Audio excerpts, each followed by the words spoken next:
Welcome back to the channel. Some years ago, almost 10 years ago, I hosted a podcast called SCIFI on Screen.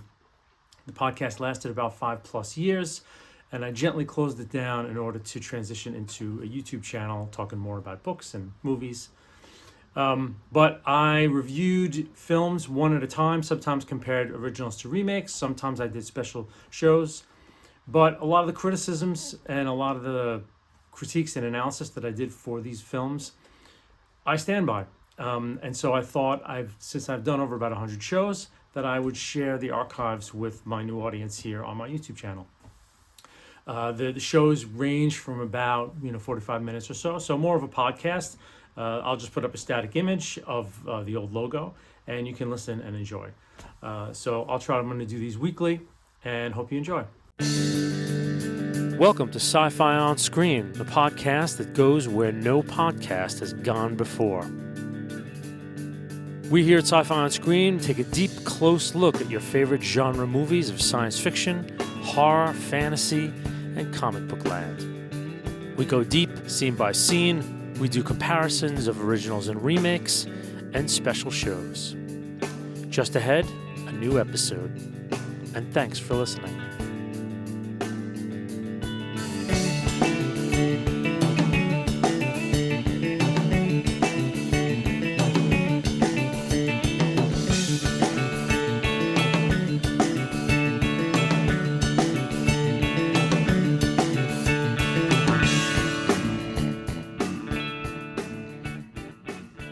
Welcome back to another episode.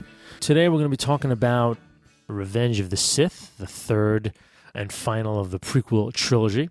Wrapping up our Star Wars marathon in preparation for today's release. Today is the day. The Force Awakens has arriveth. I'm podcasting this about a month in advance. It's now November, but I just can only imagine how excited we all are today. And I will have seen The Force Awakens the night before on a Thursday. I wish a good Star Wars experience for all the fans out there. It's going to be a great couple of weeks as we go and watch and rewatch and debate and obsess and dissect Abrams' take on the franchise. And my prediction earlier on was that the film was going to be probably one of the best since Empire. I mean, it doesn't have too much competition, frankly, but so I'm wondering if now that I'm uploading this today, if that in fact was the case. Anyway, let's get back to Revenge of the Sith. So some background on Sith. He had kind of started in working on Episode 3 even before Attack of the Clones was released, and he initially proposed to concept artists that the film was going to open with a montage of 7 battles on 7 planets. So he wanted to start off with like the Clone War, like in full, the sort of the penultimate battles of the Clone War. But he reviewed the storyline, and radically reorganized the plot. Author Michael Kaminsky in The Secret History of Star Wars surmises that Lucas found flaws with Anakin's fall to the dark side and made massive story changes. So, for instance, instead of opening the film with various Clone War battles, Lucas decided instead to focus on Anakin, ending the film's first act with the killing of Dooku, an action that signals his beginning to descend to the dark side. Lucas had previously promised fans that he would explain the mystery behind the erasure of the planet Kamino from the Jedi archives, but he abandoned that plot thread in order to devote more time to Anakin's story, leaving the matter unresolved on film. As a compromise, Lucas permitted author James Luceno to explain the mystery of Kamino's erasure and the origins of the clone army in his expanded universe novel, Labyrinth of Evil. Lucas had originally planned to include even more ties to the original trilogy and wrote early drafts of the script in which a 10-year-old Han Solo appears on Kashyyyk, but the role was not cast or shot. He also wrote a scene in which Palpatine reveals to Anakin that he created him from the midichlorians and is thus his, quote, father, a clear parallel to Vader's revelation to Luke in Empire. But Lucas ejected this scene as well. There is scuttlebutt, too, actually, that Darth Plagueis was the only Sith who was able to manipulate the midichlorians directly to create life, and that I think it might even be in one of the expanded universe novels that Plagueis is responsible for Shmi Skywalker's pregnancy. Lucas made a lot more changes to Anakin's character, sharpening his motivations for the dark side turn, and he edited a lot of the principal footage and filmed new scenes. So he was shaping and molding the story as he was, filming it. He didn't really have it the way he wanted it. In the previous versions, Anakin had a lot of reasons for returning to the dark side, one of which was his sincere belief that the Jedi were plotting to take over the Republic. Although this is still intact in the finished film, it's really, he emphasizes his desire to save Padme, which became, a more simplified reason. And I think probably the best way to go here, in that it made it more personal. Let's get to the film. An immediate nit I have is with the title of the film. When you have Return of the Jedi, you have a return because the Jedi have been extinct from the galaxy for years, and other than Ben Kenobi and Luke and Yoda. So in a sense, when Vader kills the Emperor and is in turn killed by the Emperor's power, Luke kind of becomes a Jedi. And then at that point, he's the only Jedi in the galaxy that we know of. And in a sense, you can take the title as the Jedi have returned, because Yoda told him he would not be a Jedi Knight until he faced Vader. So makes sense. Revenge of the Sith. What happened to the Sith that they need to take revenge? What are they taking revenge for? Even in Attack of the Clones, we have Darth Maul. Soon we will have our revenge. Revenge for what? What happened to them? Totally not put in the film. And George has done this with a couple of things. The taxation and trade routes in the first film. Why, the Trade Federation is got such a hard-on for Naboo. Never discussed, never talked about. And same with this. Like, the Sith are just these bad guys who are trying to get revenge. For what? We know not. I'm all of a fan for things being mysterious in some ways, but I would have loved in another universe for Vader to still remain mysterious and not have the backstory of Vader be filmed, right, in some ways. But when you're talking about revenge, I mean, it's a very specific emotion. It's a very specific goal to take revenge, and, to not know what the revenge is for. I don't know, kind of weird. Anyway, the opening sequence is astonishing.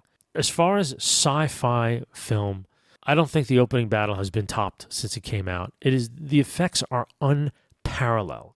And George is getting more and more adventurous with the camera. I feel like he's loosening up a lot. Or he's got guys on his visual effects team that are prevising things in a really cool way that he's approving. We start out with a long tracking shot. George Lucas channeling, Scorsese, as it were. The camera zooms through this whole opening thing without cutting. And during this shot, the clarity and the depth of the effects and all the ships in the shot cannot be understated here. We have this wonderful drumming, so the soundtrack is a bit understated as well. We start out with a Republic capital ship, and then these two Jedi starfighters sort of zoom overhead, and the camera picks up speed to follow them. They zoom in very close to the Republic ship, which gives us an amazing sense of scale. And then, they're incredibly in tandem. They're doing maneuvers exactly with each other. They clear the bow of the Republic ship and then do this incredible dive. And then the camera kind of moves out, and we see this incredible vista of all these capital ships fighting each other. And then beneath is the city, I think the night city of Coruscant, with all these radiating spirals of lights from all the massive cities below. It is beautiful. Hundreds of fighters and capital ships going toe-to-toe with each other. Really, really beautiful. What I like here, too, is that what we're getting is the three-dimensional nature of space battle, which we don't always get in a lot of sci-fi films. They tend to two-dimensionalize it so that, it's easy for the viewer to carry. But George really does the 3D thing here, man. And when we're flying in and around these ships, we don't know which way is up, which I think is really, really cool. We were seeing also the ARC 130 starfighter, which is sort of the antecedent to the X-Wing. And we get this line from one of the clones, set S-foils in attack position. So that's a very cool little drop there. There's one shot of one of those starfighters where there's two. There's a backup pilot and a pilot, and we see they're both clones, so it's both Tamora Morrison. Very cool shot. Anakin seems a bit older and a little more mature here. His voice is pitched much lower than it was in Attack of the Clones. He's got a scar on his face, which Genndy Tartakovsky's Clone Wars film tells us how he got that. It's really cool. Obi-Wan seems kind of the same. We're introduced to vulture droids and buzz droids. There's a great shot when a clone starfighter is destroyed, and the camera zooms by, and we see the pilot out in space being blown out of his ship, which is really, really cool. I mean, very, very, in a sense, what I'm used to seeing in Battlestar Galactica, the TV show, how they shoot things. They're, again, very similar here, very realistic looking. They're also using missiles now, and George never really did missiles. It was really, turbo lasers and proton torpedoes, but we're getting the R2 starfighters evading missiles that are being shot by the droids. He's changing the game a bit. Definitely allowing himself to be influenced by what's going on the small screen, which I think is really cool. There's a cool moment when there's R2, has his moment versus the buzz droids, which, these basically, instead of a missile impacting a ship, when a missile gets close enough to a ship, it disintegrates, and like dozens of these buzz droids come out and attach to the ship to try to cut it to pieces, which is very cool idea. Like a smart drone, as it were. And R4, which is Obi-Wan's droid, is actually killed and destroyed, so R4 is gone. R2 has a nice battle with one of the buzz droids where he, zaps it with one of his little tools that he has, which is very kind of cool. When Obi-Wan's ship gets hit, the canopy fogs up for a while, and you can't really see where he's going. And it's a wonderfully realistic detail that I really like. So then they enter the ship. The ship is called the Invisible Hand. There's this wonderful, massive flight deck that they enter, and they do some saber battling with some droids on the flight deck. But again, you can see out past the door that the battle's still going on, which in all of the shots when they're in ships, when you're looking out the window, it's just the most incredible stuff is going on right behind them. It's amazing. We get a brief cut where we get our first appearance of General Grievous. He has this strange cough and kind of a strange cadence of his voice. Count Dooku, you're never going to... It's a very weird, kind of childish. And it says Grievous to me is sort of an episode 1 kind of feel to it in a way. Then we have our elevator comedy where our 2 Jedi are trying to get up to the main command level to rescue Palpatine, who's ostensibly been kidnapped by Dooku. We know in the background that this was all staged, obviously. And then we get our duel, our first lightsaber duel. Strange to have a lightsaber duel this early in a Star Wars film, but there are like 4 duels in this film. It's amazing. I like this duel. Some really epic shots when it's just Anakin and Dooku. They do some stuff on a dolly as they're moving backwards, and there's one shot where they're going up a set of stairs, and George flies a camera over them. Very cool. He keeps the camera back a lot, so we see this kind of the cool geometry of these laser swords against each other, which I really like. There's some weird, obvious pausing in the fight where Anakin listens to Dooku, say things, and you realize why doesn't he just keep fighting? He's waiting for the dialogue, so it's kind of goofy when they're in their lockups, as I like to call them. And the end of the duel is really cool when Anakin does this very complicated maneuver to cut off both of Dooku's hands and his saber. And then there's a great beheading scene, very, very chilling. Really good music cue, and Christensen is okay here because this should be a complex scene and not a triumphant one where Jedi don't kill like this. They take prisoner and so on and so forth. And I got to give it to Christensen. It was a nice moment where he's like, I shouldn't do this. I'm a Jedi. And McDermott is very evil here. Unscissors the saber and, Dooku's head pops off. So all in all, really, really cool duel with the beginnings of Anakin questioning his loyalties to which side of the Force, which I like. So now the Invisible Hand is toe-to-toe with a Republic cruiser, and we're seeing this up close. It's like they're like 2, naval vessels broadsiding each other, and it's just incredible to watch. I mean, just really, really beautiful. The level of detail and the level of presence of the CGI is really incredible. So then, they're captured trying to get Palpatine off the ship. They're taken before Grievous. In a brief moment, we have a little battle between the Jedi and these Magna Guards, which are sort of the guards that Grievous has around him. And we see that these staffs that they bear can block a lightsaber, which is kind of new for us. Lightsaber, universally, the only thing that can stop a lightsaber is another lightsaber. But these Magna Guards have these staffs that can do it. So kind of interesting. There's a pretty interesting escape here when Grievous is surrounded by Anakin and Obi-Wan. He throws one of those staffs at a window and smashes it out. And then he flies out, but being a half droid, doesn't need oxygen. So he kind of gets to another part of the ship and escapes. And then we have the landing of the invisible hand by Anakin. They have to land again, these capital ships landing on the planet. Always problematic for me, but it's very Flash Gordon, this landing sequence, and it is what it is. There's one scene where the visual effects people took from the Columbia disaster, the one that burnt up in Reentry. There was a very famous couple of shots about that disaster where you saw the kind of glowing embers of the ship up in the upper atmosphere, and they basically stole that and used these effects as this ship is starting to land, which I didn't love. I don't love when I see stuff that's obviously patterned on 9/11 or stuff like that. I'm sort of like, it's a little too, exploitative, but I don't know. That's just me. There are fire ships flying alongside the invisible hand, though, putting out the fires as it's landing, which I think are really cool. So then we get this landing at this beautiful Coruscant spaceport. I mean, it's just gorgeous looking how large this thing is. Then R2 and 3PO are reunited because R2 was on Anakin's ship and has now returned with him. And then there's the reuniting of Padme and Anakin as they kind of, mac out in the corner there in this little darkened part of the hangar. And her hair is very close to Leia now. She's got kind of earmuff-like hairdo, which I think is very clever. They're very hot and heavy now, and we get the plot point that she is pregnant. And they're a little bit better in this scene. The dialogue is still pretty terrible, but they're a little more subdued and less goofy. So, it's like a lessening of the evils of the writing and acting, and whenever those two are together. We get a brief cut to General Grievous landing on our next Star Wars planet, the Utapau planet, reporting to Darth Sidious and being instructed to move the leaders of the Separatists to a planet called Mustafar, which we have not yet seen. Now we're at the apartment of Padme, and there's a beautiful night shot of Coruscant. So much beautiful photography in this film. It's so realistic looking. It just looks so good. But now we're back to bad Anakin Padme nonsense. Quote, "You're so beautiful.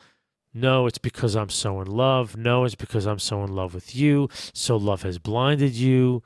It's not what I meant." Like, it's abysmally bad, as usual. But we get the first of his dreams of he wakes up in the middle of the night. And actually, this time he tells her, "You die in childbirth."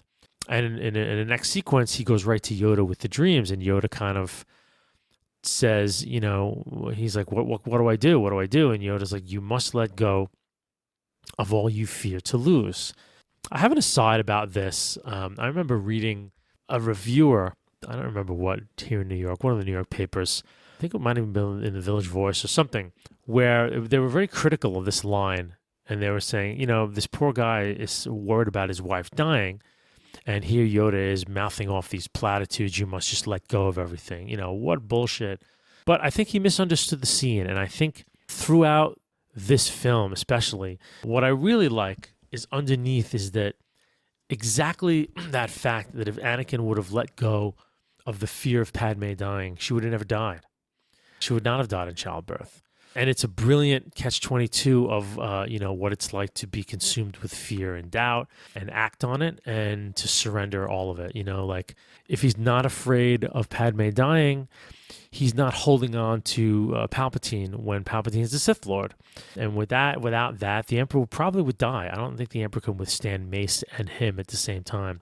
But he needs the Emperor because he wants that knowledge of how to bring people back from death, because he is convinced that if he does not take massive action, that Padme is going to die.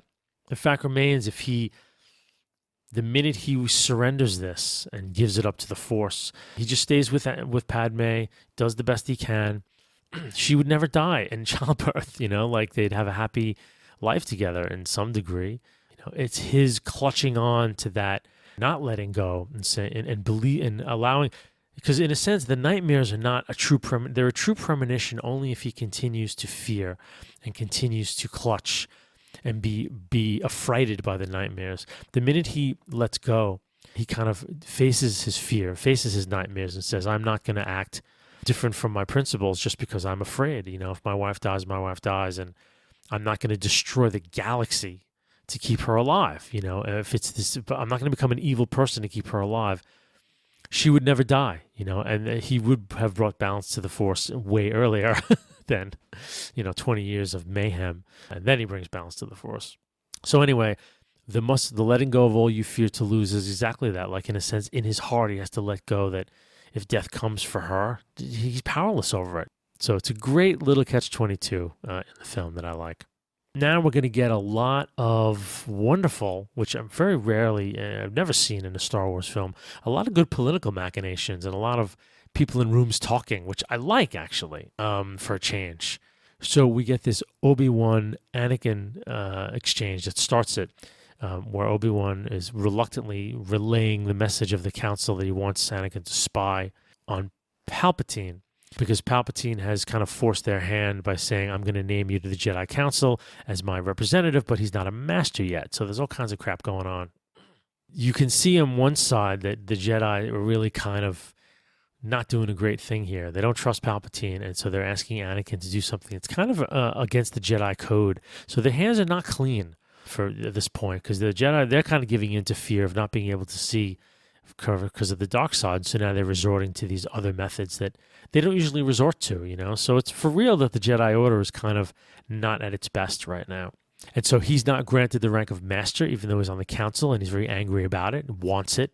And he's basically told to sit down and shut up when he says anything about it. So it's a really good conundrum here for both sides. I really like it. And then later on, as they're driving, Obi-Wan to the spaceport, he's going to go find Grievous, and Yoda's going to go to Kashyyyk. They start talking about the Force and about Palpatine and about Anakin, and it's very, very, very ominous. A lot of mystery here about they don't know what's going on. I really like it.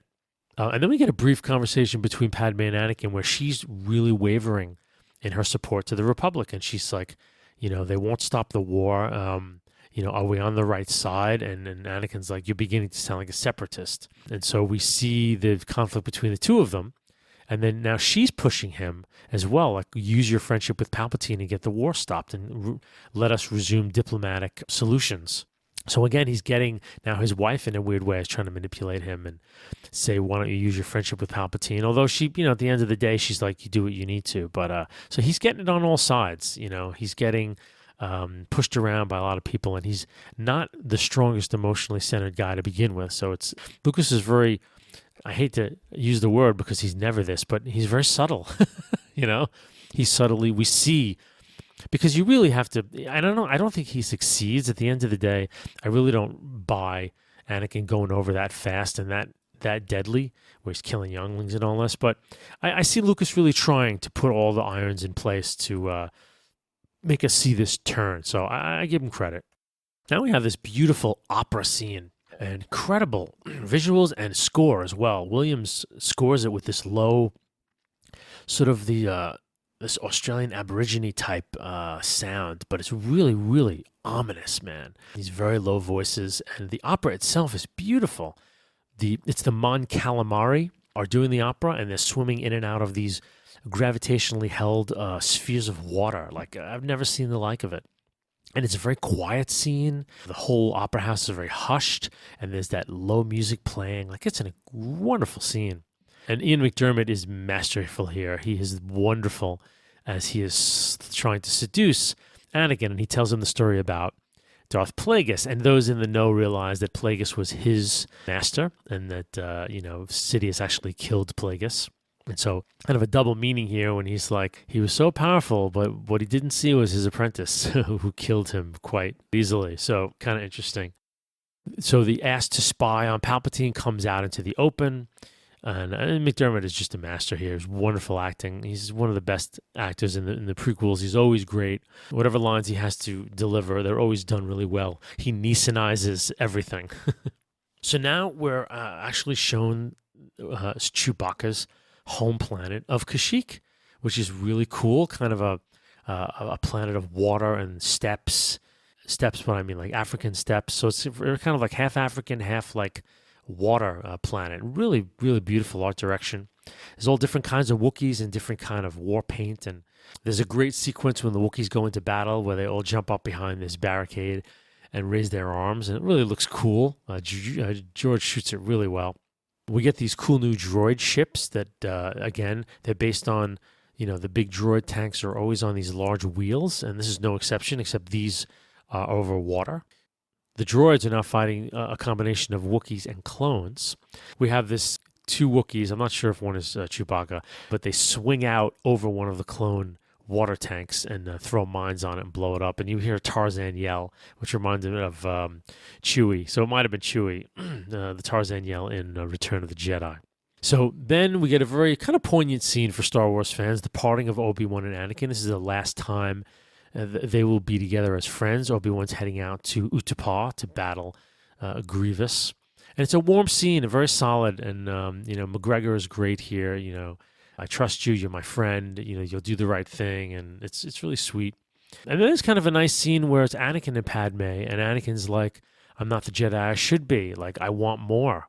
I just want more power." And he's kind of vulnerable. And then he immediately locks it down by saying, "I'm doing all this stuff for you, and don't worry about anything." But yeah, not bad as far as these kind of scenes go. Like, it's again, you're getting at his conflict, which isn't bad. So then we cut to Utapau. The main Utapau guy who meets Obi-Wan is none other than Bruce Spence, the Road Warrior, the autogyro pilot, and also is the train man in the Matrix sequels. Barely recognizable in makeup, but it is him. We have the Obi-Wan Kenobi and General Grievous duel, which isn't bad for what it is. It's some novelty in it. I like that in the beginning we get the Kenobi fighting stance. When he drops down behind Grievous and Grievous turns around, Kenobi turns sideways, he spreads his legs apart and arches his saber over his head, pointing forward with the other hand, his fingers forked. It's very kind of aggressive for our beloved Jedi, but it's kind of cool to see him getting into things like so spiritedly. There's a funny, what I call a Raiders of the Lost Ark moment when they're surrounded by droids and Grievous sends his 4 Magna Guards to fight Kenobi, and rather than Kenobi fighting them with a lightsaber, he just kind of pulls down a piece of building on top of them and crushes them all. It reminded me of the scene in Raiders when the guy with the sword is doing all these crazy moves. Indy doesn't have time and he just blows them away with the gun. This kind of reminded me of that in a way. Then we get Grievous in full bore where the 4 arms come out, each wielding a saber. And I just thought that was really cool and very startling to look at, like a 4-armed droid robot, each arm with a saber. Really neat. Of course, he turns into like a twin-engine Beechcraft where the front 2 sabers are spun like mixing engines or something. Kind of goofy, but we get these melt marks on the floor where the sabers are hitting, which is kind of cool. And then there's a moment when Kenobi thrusts right at Grievous, and so the 4 sabers come together to block one of Kenobi's. And it's a nice little moment. It's hard to track the fight with the 4 arms on 2, and it doesn't last very long because he lops off 2 of Grievous's sabers, so you're only getting like 2-on-1 now. And then there's a force push, and Grievous realizes he's going to get his ass handed to him, so there's a brief chase with him in one of his escape vehicles and Obi-Wan on a lizard. The duel ends actually with a blaster and not a saber, where Obi-Wan's hanging from a ledge. He force pulls a blaster to his hand, and then he had earlier pulled apart some of the plating in Grievous's chest, so he uses a blaster to get in there and blow him apart. Then we cut back to Coruscant, and the Jedi are talking about having to remove the Chancellor if he's not going to give up his powers, and then the Jedi will have to temporarily take control of the Senate before giving the Senate back power. So they're talking about basically taking over the Republic for a brief time, which, plays into Anakin's fears, I'm sure, as they want to take it over for good, as Sidious will tell him in a little while. So then we have the reveal. Palpatine now reveals to Anakin that he is a Sith Lord. And it's done really well. McDermott is so great. There's a slow, quiet build-up before the conversation, and it slowly moves into him knowing about the dark side, and Anakin draws a saber. Sidious is just in control of everything. And then he goes back and he tells Mace, which Mace is like, you've earned my trust, but wait here because you're conflicted over this guy, whatever. And then we have this wonderful moment of waiting, which, boy, it's so unlike Lucas to have silence and waiting in his movies. But we have these shots of once Mace, Kit Fisto, and Sasai Tin, thank you very much, go to confront the Emperor, we don't see what happens right away. All we continue to cut is shots of Coruscant at night, Amidala on her sort of porch, and then Anakin back at the Jedi Temple, and there's just a waiting. And I feel like George is setting this up as like this is the moment right before Anakin loses himself, and he takes his time.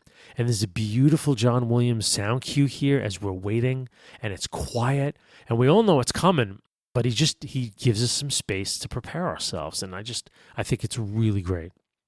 So then we have this duel. Palpatine duels with the three Jedi who I mentioned earlier. The initial way it's shot, I think, is really clumsy. We're way too close, and I don't really understand how that Sidious kills two Jedi Masters so quickly in these weird, awkward close-ups. Like, it's weirdly shot. I don't like it, and all of a sudden, we can't really see much, and two Jedi Masters are down, and I just never really bought it. But then we have Mace versus Sidious, and Jackson has some really cool moments where he kind of looks very graceful with the saber, and he did some backhands and some spins. They give him a really intense lockup scene, where the sabers are being held and we just close in on his face. He looks really badass. But a lot of the duel in the chambers are them kind of dueling around furniture, and they're kind of hitting at each other's sabers over each other's head. It looks very fake. There's a wonderful thing of when Mace has a backswing and smashes out the window in this the Chancellor's chamber. Really cool.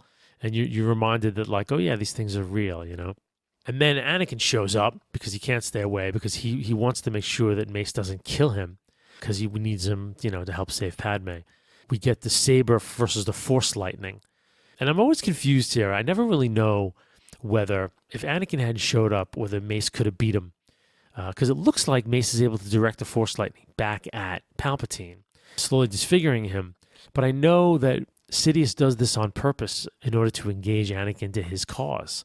So he wants to look pathetic and almost at death's door in order to get Anakin to kill Mace and to finally kind of step over to the dark side, So always curious if Mace could have beat the Emperor. I'd love to get George, one thing I think I would ask George would be like, could Mace have won that battle without Anakin, So anyway, Mace is killed, and Anakin is done, now completely surrendering to the dark side.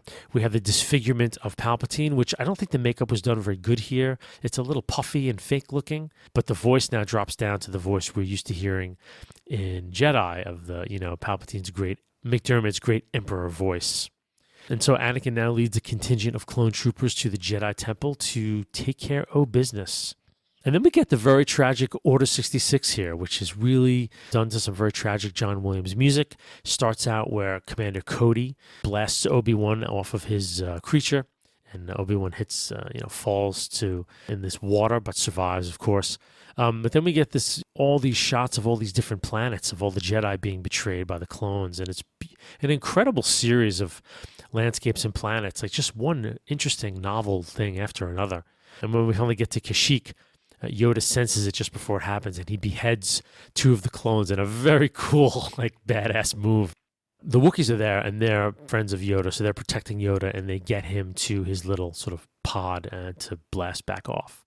And then we get to the brief moment of Anakin about to kill the younglings, and I thought, boy, this is about as dark as Lucas is ever going to get, man. And you get this really cute actor saying, Master Skywalker, we don't know what's going on, what we're going to do. And he's a really cute kid.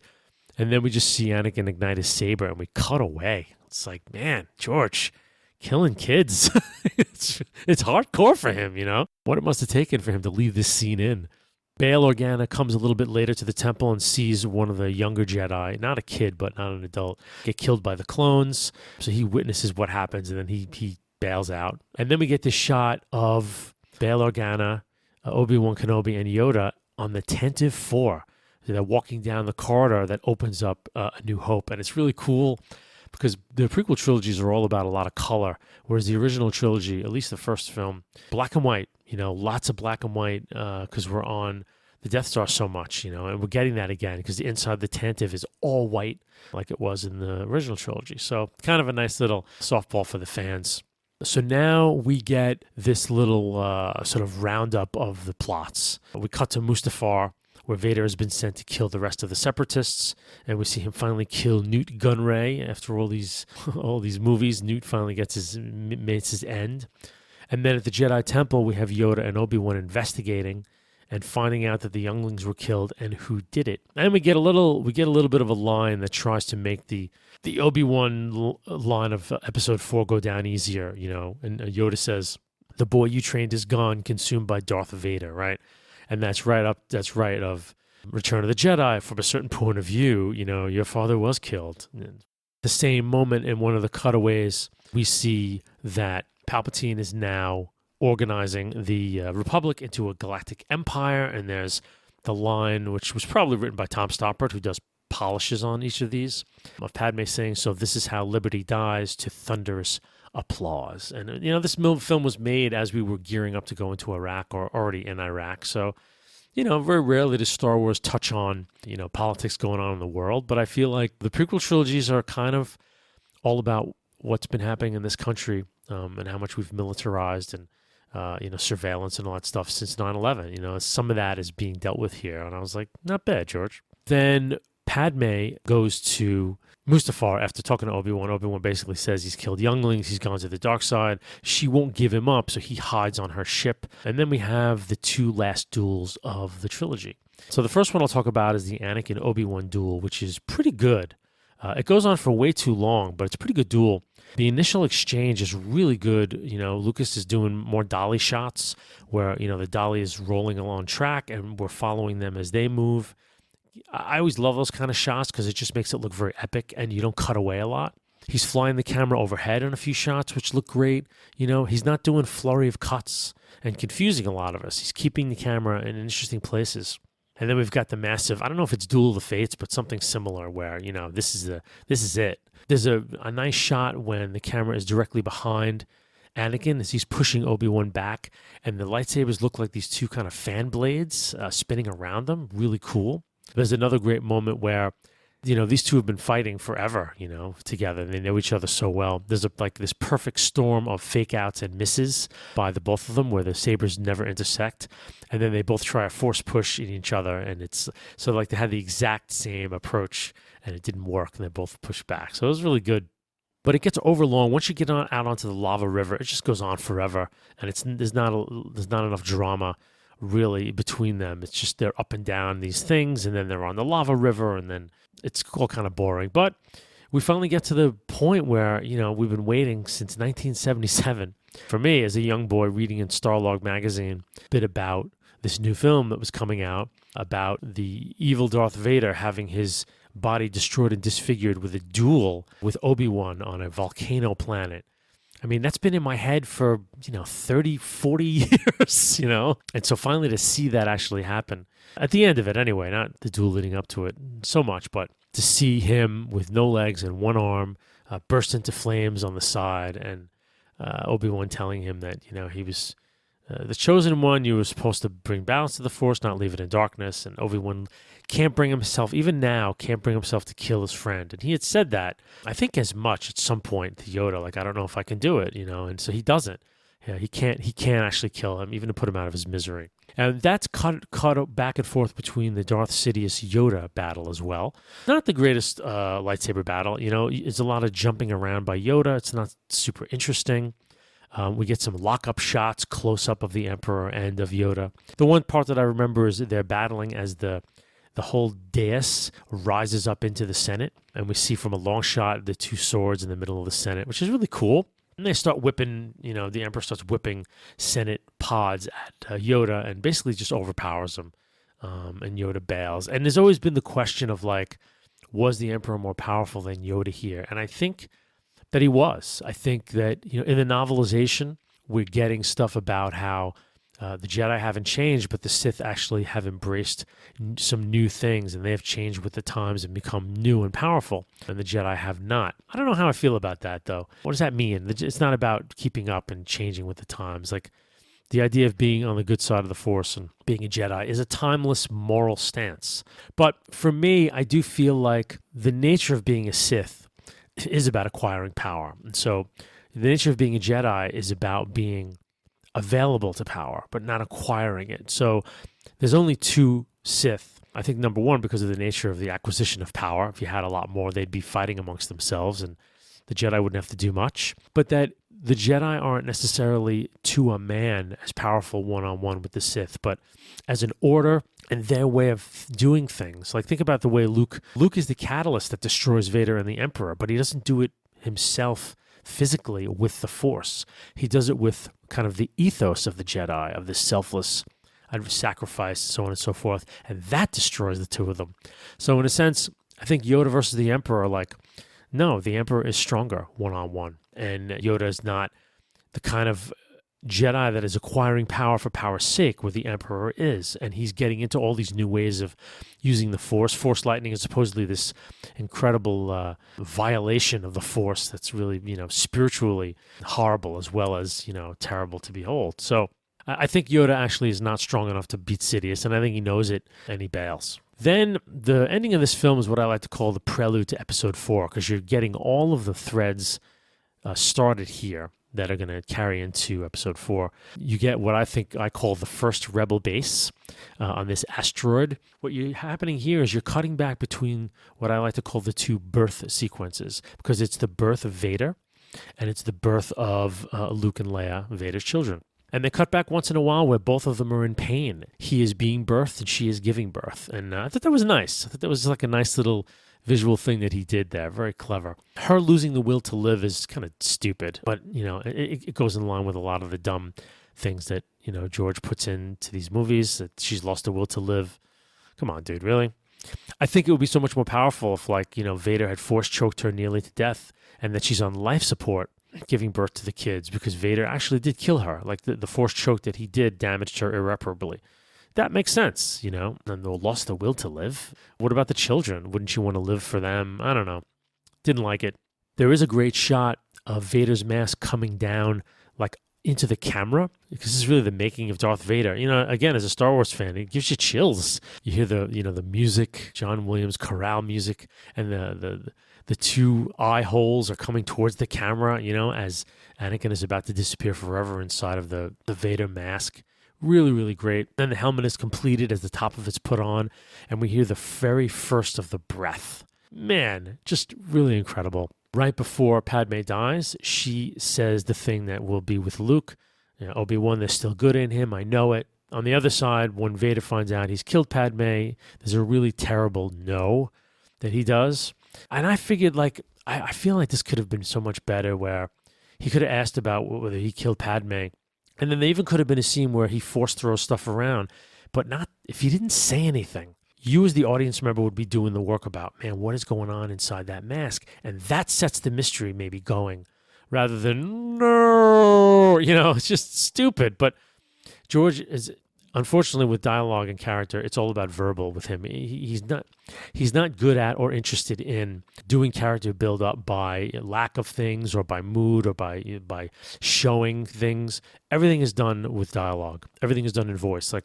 If a character feels terrible, George has the character say, I feel terrible, rather than showing us, And I feel like he missed a small opportunity here for Vader not to react verbally and for the Emperor to be smiling behind them. Would have been cool. But anyway, that's my take. And then they have the scene where they split up the children, and we get the genesis of Obi-Wan disappearing in Episode 4, where Qui-Gon Jinn is actually returned from the dead. He was the very first one to discover how to become a Force ghost. He is the one who trains Yoda, and obviously Yoda tells Kenobi about, I'm going to teach you how to commune with Qui-Gon, and he's going to teach you, how to do this thing. So, when Yoda and Ben disappear, now George is giving us, the background here. On the Tantive 4, we meet Wedge Antilles as a young man, and we're told that 3PO's mind is going to be wiped, but not R2. So R2 will remember all this, 3PO will not. We see a burial sequence on Naboo. Amidala is buried looking pregnant.